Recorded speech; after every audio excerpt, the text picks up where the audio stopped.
We're going live. Yeah. What is up? In this video, we're having difficulties. The last video did not work out. So if you got on there and it didn't work out, then oh well, you're on this one now. It's her fault. It's her computer. And but anyways, we just want to give y'all an update about what's been going on around here with the business and with just life. And thank all of you. We got monetized recently. We're like one of those rare people that it took forever to get monetized. We met the qualifications like back in February, and we submitted our stuff way back then, but they didn't like us. We don't do enough videos or some. I have no idea, but you'll probably, if you start watching this, you'll probably start seeing little ads. So don't click through them. Make sure you watch them so that you can help. Really? Yeah, so you can put money in our pocket. Yeah. I had no idea. Yeah, because if you hit the skip button, then we don't get paid. So Kat, our $2 super chat. That is awesome. You are our first one. So thank you for that. You just we've made 34 cents so far since we've been monetized. Well, you just blew it out like 6 times. You just increased profits. I made my whole day. 600%. Thank you for that. So that's awesome. Yay! And I'm very excited. Sweet. And I don't even know what I'm going to say now because I'm like $2 richer. Let's see. We wanted to update everybody. I know a lot of you guys are. You guys are awesome. You're just so invested in us, and you guys love us, and you take such good care of us. So we want to make sure that we're being very intentional about letting you guys know, what's going on with us. So we've been outside of the warehouse. We moved out of the warehouse. 2 months. What's going on, Craig? How are you doing, buddy? It's been about 2 months now. And so, the main reason, if you haven't seen that video, the main reason why we moved out of our warehouse was simply because it was taking away from our why. We were making a lot of money. We were doing very, very well with it. But we were losing that time with our family, which was the whole reason why we quit our full-time jobs to begin with. So, to make this long, beautiful story short, we moved out of the warehouse. It was a very tough decision. But we really felt like it was the right decision. Ended up moving into our garage. This is our garage, actually. 500 square foot garage. And yeah. It's heated. And it's insulated. It's not heated. It was heated with the summer steam until we got some air conditioned units put in here. Makes a whole world of difference, especially in Arkansas, in the middle of Arkansas. It's just, it's ridiculous. Anyway, so yes. But now Joe and I have been talking, and since we've kind of stabilized everything, the move is done. We've got everything kind of working out. Been doing a lot of sales on Facebook Marketplace with some of our bigger items that we got from our medium box pallet, Amazon pallets, and that's been doing very well. Kind of got into the groove of things, and I think we are ready to start buying pallets again. We are, and we still got a lot of stuff. When we closed down the warehouse, it was a 2,500 square foot warehouse, and it was probably a little bit larger than that because it had like a loft area, and I filled up a 300 square foot storage unit with we had warehouse shelves in there, and it still has a lot of stuff in there. But any of you that know about the death piles, that's kind of like the stuff that's not all that fun to go through.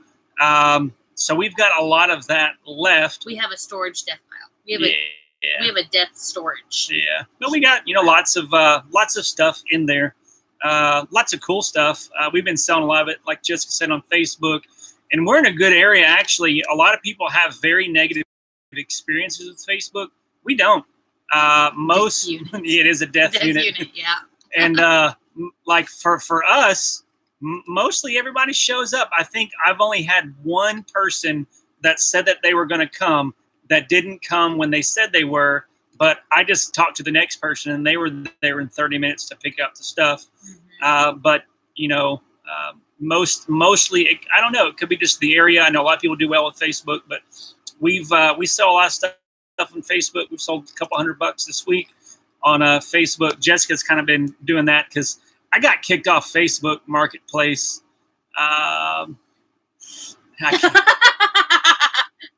He doesn't read all the rules. Yeah, I tend to push the boundaries of what's acceptable, and I found out what's not acceptable. We buy a lot of phones. We buy a lot of phones in bulk. I also buy them from people in the public. And, so I seen all these ads on Facebook. We buy phones. You say that you got a phone for sale, and then you put on there like, we buy phones for cash. So I did that. And, we talked about it in some of the videos that we did in Florida. That's how I did it, And, I thought it was okay because, immediately whenever I would place the ad, it said review. Like they would review the ad, and then it would show accepted. So I thought, hey, this must be cool. Well, Diego, he booted me from Facebook, and he will not, he won't reinstate me. I've sent like 37 appeals, but he will not accept me. Kat, how did you get back on Facebook Marketplace? Like, what was your process to do that? Because I would like to get him reinstated just because we do a lot of stuff. And right now it's really good because my kids spend most of their day outside anyway. So I can be out in the carport, putting stuff together, watching the kids. But, at some point it's going to get really, really hot. So he may need to be going out. So only on the phone, right? I did the computer yesterday because I got banned from like buy sell groups too. So there are several groups that I want to buy pallets from that I can't even get on the group now because it's a buy sell group. So I'm in a freaking cluster. Yeah. And then I created a new Facebook, which is cool. Yeah, they can't. Which is okay, but Facebook Marketplace is still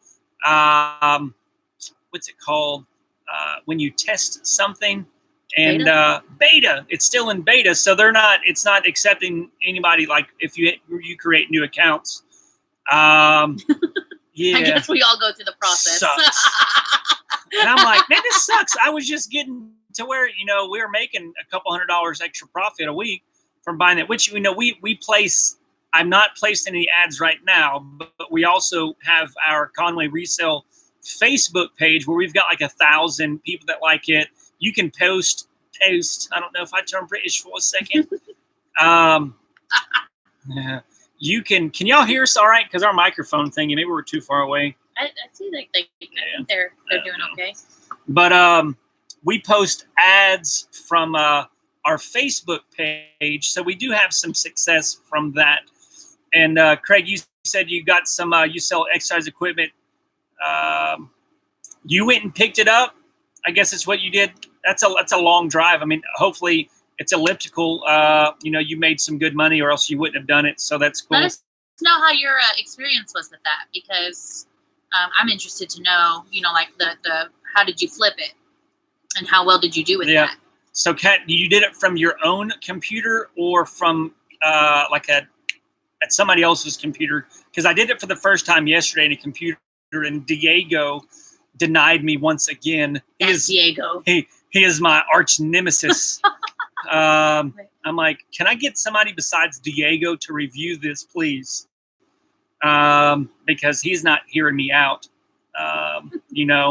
So, oh well. But I got kicked off Facebook, and so now I'm the Facebook one. So that's sweet, Kat. That's a great deal, and that's what I can't even. I can't even look at that stuff.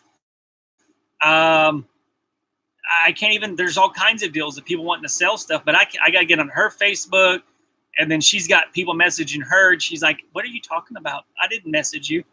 That's not true. I'm usually pretty okay with it. Yeah. The only problem is I have 2 other businesses where people message me personally, and it's really hard to figure out, like, okay, who's trying to contact me for natural living stuff or doula stuff, and so it would be really helpful to get him, like, be able to separate that on both of our accounts. Yeah. So. And speaking of Amazon, Kat, since you brought it up, we're currently suspended from Amazon too. No, that was not our fault. Not our fault at all. This is a fun. Actually, let's share this story because I think it's important for everybody to know. Yeah. About So this. back in March, we've sold lots of stuff on Amazon. We were doing, I don't know, $1,000 a week. He's bad, not me. I didn't break He's any bad. rules in Amazon for this stuff. This is bogus, and we're probably going to be suing some people because okay, don't say it like that. I mean, I'm going to be suing some people. Okay. They are not willing to work with us. Okay, just tell the story, Yeah. and then I'll. So, if you've sold on Amazon, you get all these intellectual property complaints, copyright infringement, all those different types of things, right? So I'm like, well, I don't like, it's confusing for new people because some of it's gated, not gated. So you're like, oh, well, this is cool. Like I can sell this because it's not gated. So we were selling all that, selling it as used condition. We did learn that. And so we're selling stuff as used, and out of nowhere, I got like 3 in a row, like 3 counterfeit claims. And I'm like, this stuff is not counterfeit. Like I haven't even sold any of these items. It was 3 items, sold them all. And one was actually listed a news condition, which I'll tell more about that shortly. But the other 2 were listed as used condition. I didn't even sell them. So these brand owners, they couldn't have done a test purchase, which I've learned that some brand owners will do test purchases before they report you. So we had these 3 people report us. And then, I went to the whole deal. Amazon called me like, hey, you've got all these counterfeit claims, blah, blah, blah. What are you going to do about it? You need to get this resolved in 3 days or we're going to suspend your account and tie up your money, which is what happened probably the beginning of March. And so we kind of, just rolled over, not really rolled over, but I'm just like discouraged. That's when we decided to go ahead and shut down the warehouse. And during that whole kind of process, moved back home, getting more time, and I started doing research and talking to people about this situation with Amazon and these brand owners. And what they're doing is illegal because of the first sale doctrine, which I don't know the exact legal, it's some code somewhere. I would suggest you look it up if this is something, if you're selling on, especially if you're selling on Amazon. I suggest that you do your research on that, on the law of first sale. Yeah, and I tried to email the brand owners. I had the one guy, the one that was actually listed as new condition. He replied back to me, and he rescinded his complaint to Amazon about us. So that was cool. But the other 2 jokers, they are, being difficult. So the first sale doctrine pretty much states that it is legal for me to buy something and sell it without any violations for intellectual property, counterfeit, any of that, because it only protects, like counterfeit, like it really only protects if I say this microphone here, that I copy this microphone and start to make another microphone that looks just like that. That's counterfeit, right? But you can sell according to first sale doctrine. First sale, is that right? Yeah. Law first sale. The law of first sale is that you can sell the item, that same item, as long as you are selling it in used condition, you are protected, right? So there's that. But also with intellectual property, meaning that if they say it's you're violating their patent, you can't use their whatever, that as long as you are selling it as used condition, you can legally sell it, right? But with Amazon, you know that you are guilty until proven innocent. And so, like, we bought we didn't buy it directly from the manufacturer. We didn't buy it from an approved distributor. We bought it from a liquidated wholesaler, which is cool. We have a receipt. We bought it legally. But since we were selling it as used condition, we were okay, right? Let's see, Kat. For some of the stuff I did cap, but not for these items. These items I never even actually sold. So I found out about this law. I had a buddy of mine. He sells a lot on Amazon. He told me about this. He gave me a script, you could say, to write these people, and still like they are not responding. I'm like, well, I know there's different groups that you can talk to. There's one Amazon appeal group that I'm in talks with to have them help me get this appeal knocked out, because I've appealed once and they denied it. I have not, and exactly right, Craig. And a lot of people don't know that. Like, lot like you think like a lot of people who do RA or OA, online arbitrage, you know, they like to cite first sale doctrine because it protects them. No, it doesn't, because if you purchased it directly from the manufacturer or approved wholesaler, you're protected. But you're not protected if you buy it from Walmart or from Walgreens, Kroger, Target, wherever you buy stuff from, because it's broken the chain of custody. You technically you can't sell it as new, and you can, but you're not going to have the same protection of the law of first sale. Yeah, and Kat, we'll probably do that once we start selling on Amazon again, because we will get this resolved, and we will start selling. That's one of the things, the strategies we plan on doing with it. But for us, like, we were selling the items as used condition. Even like some of it was brand new, but we were selling it as used. So we do plan on taking legal action with it, and if we don't get any money out of it, that's really fine. I think for us, it's about, we're not, from the conversations that we were having with people, we're not the only ones who have had this problem. There's lots of people, and a lot of people have just kind of rolled over and been like, well, I'm banned from Amazon. But that's a lot of people that you're putting your products in front of. And I really think that, as resellers, Amazon's a great platform to use. I know somebody said that they want to sell on Amazon, but there's a lot of rules and stuff. And there is. You have to be familiar with the terms of service for Amazon and things like that. And Amazon is kind of newer at this. It's like the wild, wild west of reselling. They don't really have all their rules down and everything. But I think for us, like, we're not really the kind of people that roll over. We're kind of justice seekers. So we want to take action, not just for us, but for all the people that are out there that, are like, well, we want to, I don't know, we want to change the world, I guess. Yeah. I mean, it's, we'll probably do some other stuff about it when it happens, but what's going on, Mike? We're just talking about my Amazon suspension. You'll have to go back and check it out. It's a fun story. Yeah. So we're working with that, be getting the appeal process started again, and getting that cleared up. But, I'm kind of torn. It's like, I don't want to file a lawsuit against somebody like us, just somebody trying to do the right thing. But at this point in time, they are not trying. They're uncooperative, and they're violating the law. And I'm going to get them. Well, I mean, if we find out that it's just somebody who doesn't know any better, like, we're not gonna,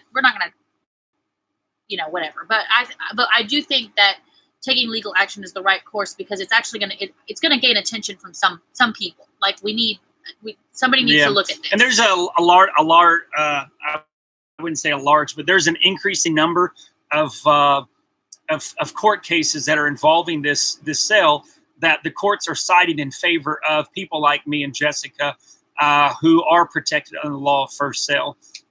So it's just part of the problem, with, and I think Amazon's aware of the issue. I think, they're flirting around with auto reinstatements for suspensions in certain cases. Either we're too small of a seller, or we're just not on that radar for that yet. But in the future, for people like us, or people, similar situations that do encounter it, we hope that there is some type of auto reinstatement that Amazon is looking at doing, because it's a big deal, especially, and a lot of people were fearful when, I don't know the policy what it's called, but whereas Amazon, had a brain fart.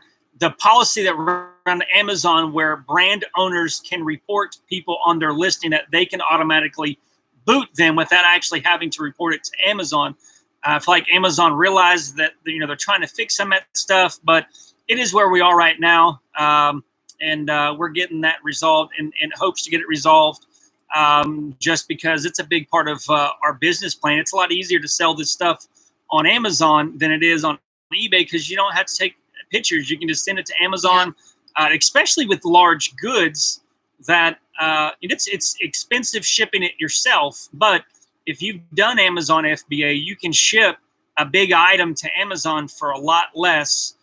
You ship a 24 by 24 inch box that weighs 30 pounds for like $6 to Amazon. Whereas if you ship that with FedEx, it would cost you like $50. But you can ship that to FedEx or to Amazon FBA, and then have them ship it for you, Yeah. and you save so much more money on shipping costs, to where it kind of opens up a business that you couldn't have done it yourself without it. It's kind of like with bigger items. A whole new world. And so that's what we've been doing. I've been. I'm so funny. Sometimes she's funny. A little drama, not really drama. I don't know if you want to hear the scoop. We were purchasing from a place out of Kentucky, Indiana, Jeffersonville, Indiana. I'm not going to say their names, but the last 2 loads that we got from, they were from them. It come to find out, because we were about to purchase another one as we were visiting the process of what are we going to do? We're going to just stick in the warehouse. That we had talked with them about trying to get some more goods, because we had bought a truckload of Amazon small box, and then it come to find out that they didn't actually have a contract with Amazon, that they were purchasing those goods from a recycler on the East Coast that was supposed to be destroying the goods, but they weren't destroying them.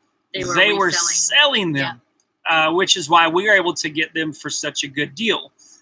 So that was kind of the, which I'm kind of sketchy of doing business with them again. So now I'm in the process of going and finding some different distributors, different places that I can get some Amazon goods from. We did find a place that's here local that sells Walmart pallets for a reasonable price. So we're probably going to go and get some of those. We also have to take into account that we're not going to be buying truckloads, because we don't have a warehouse to put them in. So we also have to be real careful when we're shopping around. Our sourcing is going to be a little bit different. So, but as soon as we figure out exactly what we want to do and how we want to go about it, like, we'll be buying some pallets. Yeah, which right now we've just, kind of the process, we've sold mainly cell phones since I started reselling 5 years ago. And full-time reselling cell phones. I don't, I buy them in bulk. I'm not going to tell you my sources. Can't do it. Work those relationships hard. But we scaled up last year. We had four full-time employees. Cell phone costs started rising. So that's why we really looked at getting into pallets, because the margins were a lot better. But we've downsized in staff. Some of our staff have moved away and moved to different cities and different states. So we have a smaller staff now. So we're getting back into our bread and butter, which is cell phones. It's crazy how many cell phones we sell. Older model phones, our average sell is like $25. We don't sell a lot of high end. We do sell some, but a lot of the phones that we get are, it's stuff like this, like here's a phone here. This is like an LG Tribute 2. It's cracked. We'll sell that for $14-15. Doesn't take long to list it at all. Here's another one. That's another cracked phone that we got. But that's a lot of the stuff that we sell. Yeah, and it works for us. I mean, it's a lot to learn. The learning curve is pretty high because there's so many different parts. But we sell. I mean, we've got, like, right now we only have around 500 active listings, and we sell probably 500 listings a month. So we're pretty much selling. We're turning over our inventory at least once every month, which is huge. A lot of people they'll have 4,000 or 5,000 listings for the same amount of sales that we do, which we've been taking it easy really the last 2 months since we got out of the warehouse, because we were getting that done and moved out and getting stuff situated. And then we went on vacation. We have 3 kids, so working from home again with three kids under 6. We've got 1-year-old is our youngest, and we've got 2, and then we have a 6-year-old. So they have their needs, and getting reacclimated to me working from home. That that's been a process to where I don't we haven't been going at it hard. I think we've only been listing probably around 100 items per week, So that's not really a lot for us. I mean, but that's been generating between $200 and $2,500 a week in sales. This week we'll probably top close to 200 listings, just because we've got a lot more stuff, a lot more items that we've been purchasing. So we're starting to rear back up with that, and then start adding on pallets. We'll probably go get a couple pallets from that local place. Probably 2 or 3 weeks. We'll start getting that once we get some more of this other stuff out of the way. And I would say probably half of the phones that we sell them for parts, just because they have a cracked digitizer, a bad IMEI number. That we do sell a lot of those, but they sell. The reason why they sell is because there is a humongous international market for those devices. We sell probably 40 to 45% of our business goes to either the Dominican Republic or Yemen in the Middle East. So there's a huge market for those phones. That there, I mean, they have time, so they can buy those phones and put a new digitizer on them for a couple bucks, and then sell them for however much they do. I don't know exactly, but whatever they're comfortable with margin wise. So a lot of that, they do. So it's a huge market for that, and you see. There's a lot of these phone flipping groups out there that, they make a lot of good money, 40 to 60% margins. You buy an iPhone for $100, turn around and sell it for $160. There's a big market for that. But for us, we can't do that very often here, just because the people know the value of phones here. Granted, a lot of the times, people who do that, I wouldn't say they prey, but they're opportunistic in that they're buying from people who need to get rid of the phone quickly. They don't want to mess with it. They need the cash. So they buy those phones. They're able to get them for cheap. Here, the people buy so much that, we've got a town of 80,000 people with probably 20,000 of those are college-age kids. And a lot of young families here in our town. So those phones they sell for pretty good price in our area, but in other areas you can do that. So we've kind of found our own little niche within the cell phone arena that doesn't do that, but we've built relationships. So in kind of I'll give. He texted me right before we started doing the live video, so I'm gonna give him a call or give him a text. And I don't even know if you're still watching, but give him a call and chat and see what questions he has. And if y'all aren't in our Facebook group, we've got a Facebook group, which we're not real active right now. We're getting there. It's part of the finding the routine. It is. And it's hard, like being a business owner, having a family, and all that. Like it's hard. I don't know. Like I commend a lot of these other people who have very successful YouTube channels, have very successful Facebook groups, and then they resell. I don't know how much they resell. I can only speak from my experience, but it's hard to juggle all that and then have kids without neglecting somebody, without neglecting relationships somewhere that ultimately you only have so much time. So for us, like our family takes precedence over like we could work 6 days a week if we wanted to, work 60 hours a week, but that's not really what we're after. We could do it very easily, but we would neglect. I mean, I would neglect her. She'd neglect me. Our kids wouldn't get the time and attention that they need. Our extended family, they wouldn't get the time and attention that they need. It's why you always hear us stressing why, because having our why, like having our goals clearly laid out, having our priorities clearly laid out, like written down on paper, like it's the only way we survive. Mm-hmm. If we didn't have that, like I don't even know how we would do all of this. It'd be tough. Like it'd be tough. We couldn't without that why. Like we'd get off. I mean, I would get off very easy if I didn't have that, just because. Sorry, I'm putting this down. No. Sorry, I had to write things she had to write some things down. So I'm an outward processor. If I have a thought, I have to write it down or I'll lose it. Yeah. But I think Thursdays we're going to try and start doing these. We're going to try and do them on Wednesdays, but it didn't work out very well for us. But so Thursdays is good. Thursday afternoon, somewhere between 12 and 5. Exactly, Amen. Mike. And Yep. a lot of people, they it's easy though. It's so easy to get sucked into it. That's where the self-control comes in. Yeah, you start competing with other people, try and build these huge, humongous businesses. That makes sense. Bignesses. And you're still miserable. And you're fixing to go to San Diego and then Hawaii That's cool. with your wife. So it's going to be excited. Put Have some fun. pictures on your Instagram. Have fun. It's exciting. So I think you leave this weekend or early next week. So share it on Instagram. We want to live vicariously through you. Do it.